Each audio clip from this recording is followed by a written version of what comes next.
তো একক চরিত্রের নাটকের প্রতি আমার এক ধরনের এখনো পর্যন্ত একটু অনাগ্রহ আছে।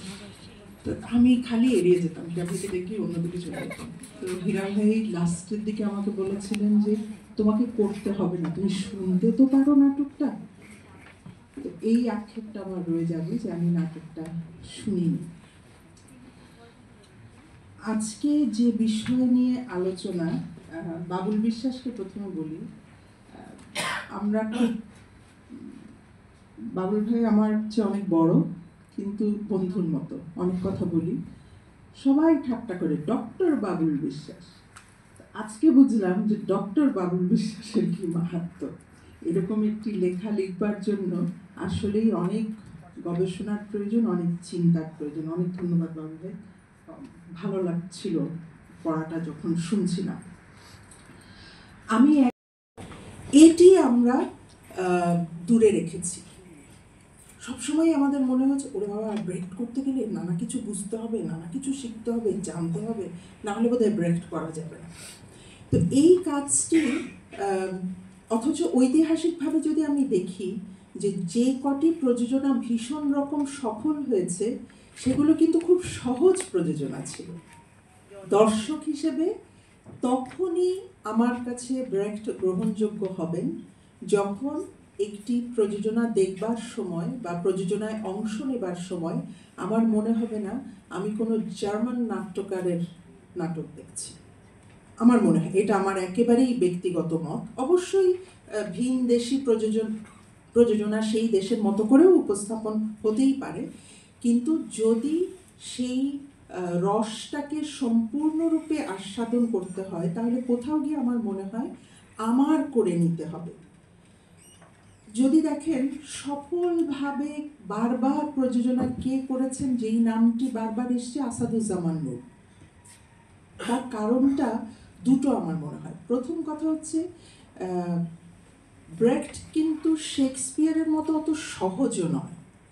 যে শেক্সপিয়ারের একটা নাটক আমরা যে কেউ পড়লে মোটামুটি নাটকটা তো বুঝি, খুব সরল আবেগের, সরল কনফ্লিক্টের নাটক হয়। কিন্তু ব্রেক্ট বুঝতে গেলে হয়তো নিজেকেও একটু তৈরি হতে হয়। তো অনেক মানুষ এটার জন্য তৈরি হবেন এমন প্রত্যাশা করা যাবে না।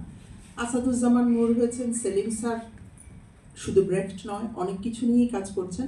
তো আমরা সবাই সেটা হব তেমন নয়, কিন্তু পাশাপাশি ব্রেক্টটা যখন আমি উপস্থাপন করব নির্দেশক হিসেবে, তখন যদি আমাকে ওই শেষ কথাগুলো যে ছিল, যে ওইভাবে যদি আমাকে বিধিবদ্ধ করে না দেওয়া হয়, এবং আমার মনে হয় করে দেওয়ার এখন আর কেউ নেই, আমরা কিন্তু স্বাধীন, আমরা করতে পারি। সেদিন আমরা কয়েক বন্ধু মিলে ওয়েটিং ফর গোডো পড়ছিলাম, বাংলা অনুবাদটা এত ওপেন, এত উন্মুক্ত, আমার মনে হয়েছে যে কোনো ব্যাখ্যা এটার সাথে আরোপ করা সম্ভব। এবং এখন বাবুল ভাই এখানে লিখেছেন যে ব্রেক্ট পছন্দ করতেন না।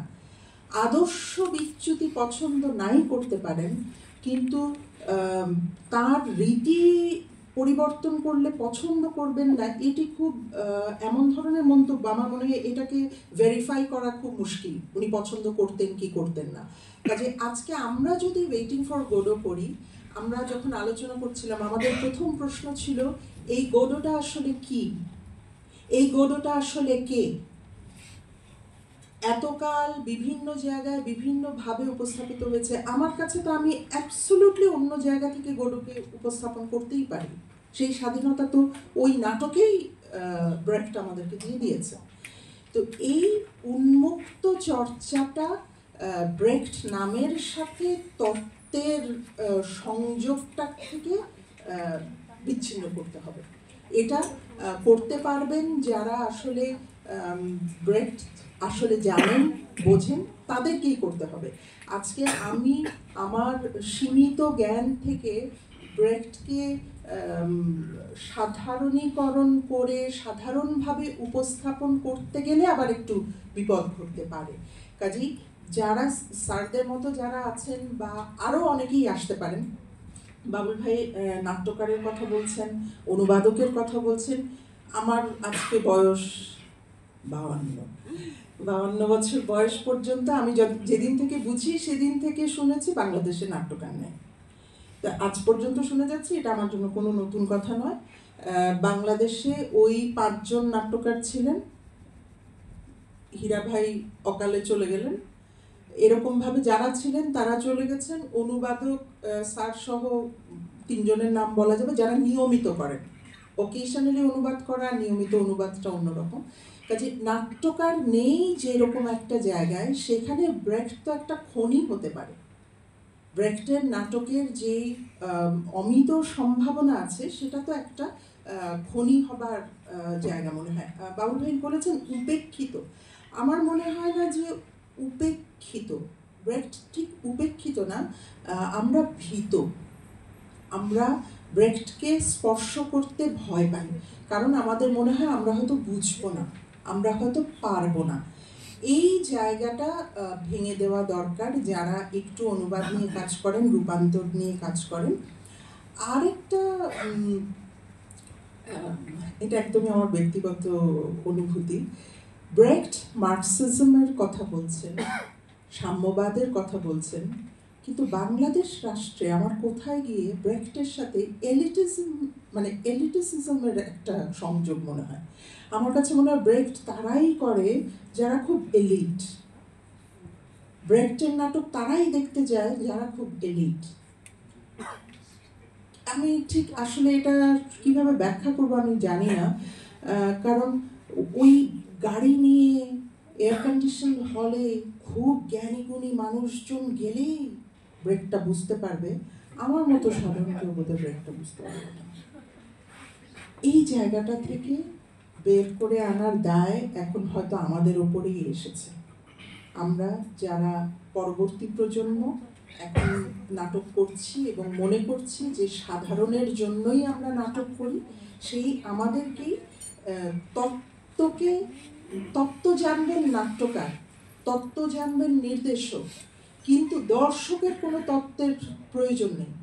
দর্শক নাটকটি দেখবেন, দর্শক ব্রেখটের মতো করে এলিয়েনেটেড হবেন, কিন্তু যে রসটা ব্রেখট দিতে চেয়েছেন সেই রসটা আস্বাদন করবেন।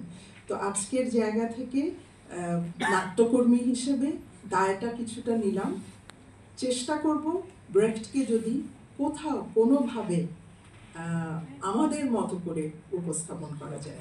ধন্যবাদ।